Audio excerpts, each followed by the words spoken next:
What's going on, you guys? Welcome back to EP09. So we're going to start this one off with an update from Elliott Dermond. Ellliott is easily one of the most anticipated amateur bodybuilders on the scene right now. Currently sitting at 270 pounds, Ellliott is only about 16 weeks out from NPC Nationals, and then he plans on competing at the Amateur Olympia to get that pro win under his belt. And I can understand why. I mean, when you have a physique like this, why wait to try and get that pro win under your belt? Along with his overwhelming mass, Ellliott seems to understand the current field of open bodybuilding where mass can carry you pretty far up the ranks, but the refinement has to be there to really push to the top level. So in the time that I've been following Ellliott, I think he's been doing a great job keeping his midsection in check. He's continued to maintain a really good overall balance from top to bottom, and when this guy really shreds down, the proportions just absolutely look mind-blowing on such a compact physique, just packed with muscle, you guys. So in this current era of mass with class, where is Ellliott going to fit into the current crop of bodybuilders? Does Ellliott have what it takes to stand toe-to-toe with the best bodybuilders in the world? He's definitely very impressive on his own, but let me know in the comments below how you guys think Ellliott will stack up on a pro stage.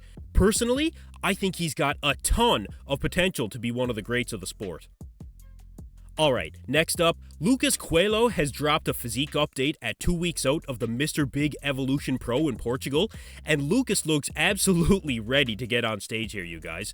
For a 212 competitor, I think Lucas brings a lot of muscle, a great level of conditioning, very good balance from top to bottom, and he brings a lot of energy to the sport too.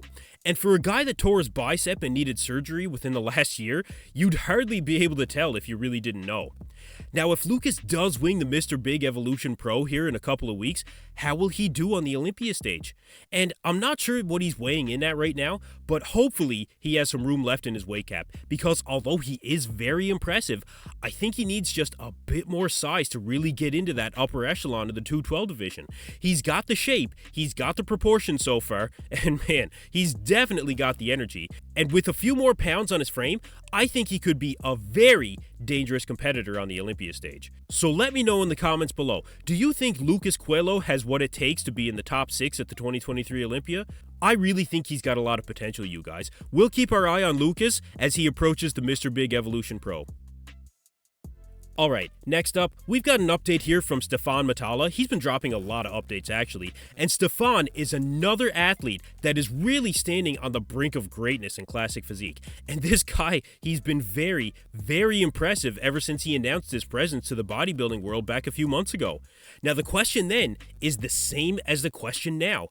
Can Stephane Matala make the classic physique weight cutoff? We haven't heard an update on what he's weighing in at since he's moved to Dubai to train for the upcoming Portugal Pro. And with only about 2 weeks left to go before the show, I gotta say, I'm still skeptical, you guys. Now, that's not to take anything away from Stephane's physique, because he clearly has an absolutely crazy physique. The proportions and the thin skin, his level of conditioning, and his posing. I think the posing is next level. You guys, this is someone regarded as a competitor that could change the game in classic physique. He doesn't seem interested in going up to open bodybuilding. I think he would have done that already. And if he can't make the classic weight cutoff, then I'm telling you, he won't make the 212 weight cutoff either. But he has been putting in the work to make weight.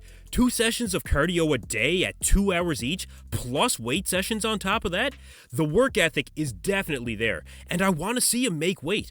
But has he stripped off enough muscle tissue to make that happen? Well, we're going to find out in just 2 short weeks.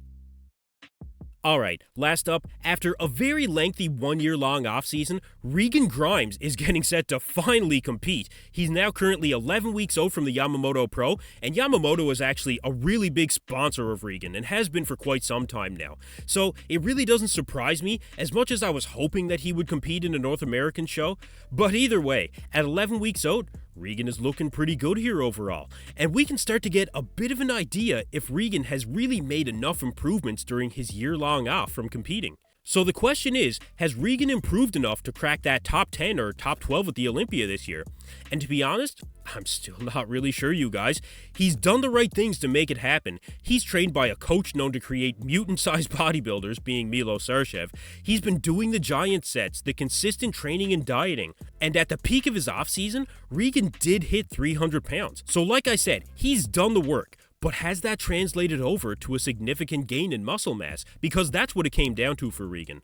I will say that I think Regan is improved from last year. He does look bigger, rounder, especially in the legs, I think. And without a doubt, Regan is one of the most shapely men's open competitors you'll find out there right now in the pro ranks. But Regan didn't take a year off for nothing. He wants to be in that first callout at the Olympia. And like I said, top 10 or top 12, I think that's kind of realistic at this point.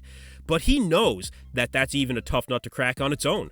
So I think it's going to come down to what he looks like on stage. Standing up there for his first competition back, what is he going to look like? But I do have high hopes for Regan. I think he has a fantastic physique, and his return to the bodybuilding stage is one of the most anticipated returns of the 2023 season.